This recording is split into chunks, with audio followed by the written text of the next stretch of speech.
What is BIR Form 1902? This is an application form for individuals earning purely compensation income for local and alien employee. This form was enhanced on January 2018 and comprising 4 parts. Who are required to file this form? Those individuals earning purely compensation income, whether local and alien employee. Please take note that those employees with existing TIN doesn't need to file this form. To those employees without TIN, employers were responsible for the TIN issuances. Where to file this form?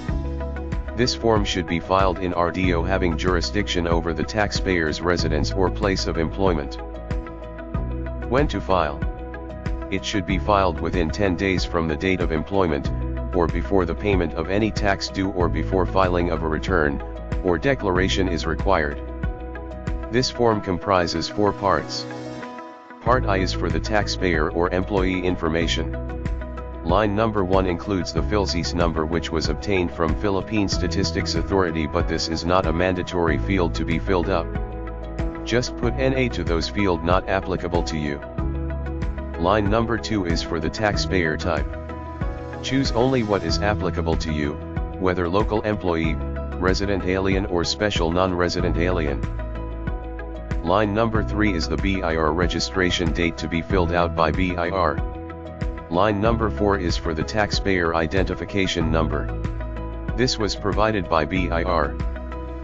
Line number 6 is the taxpayer's name. Line number 7 is for the gender. Choose only what is applicable. Please provide the accurate information. Line 8 is for the civil status.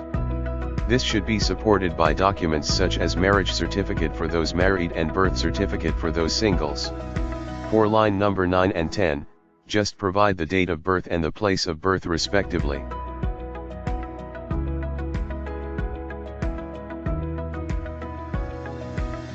Line number 11 to 14 requires the mother's maiden name, furthermore, father's name, for line citizenship and 16 and other citizenship. Just provide the local applicable residence address and foreign address if applicable.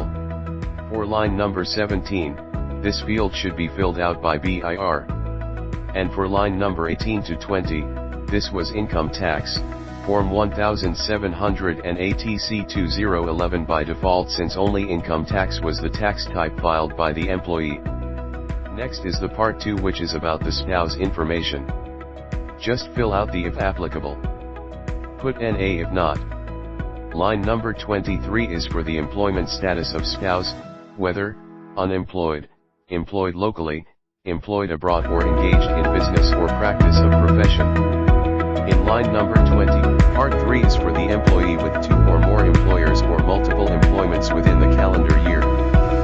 On the last portion of part 3, just have the taxpayer's or employer's name or authorized representative with signature over the printed name.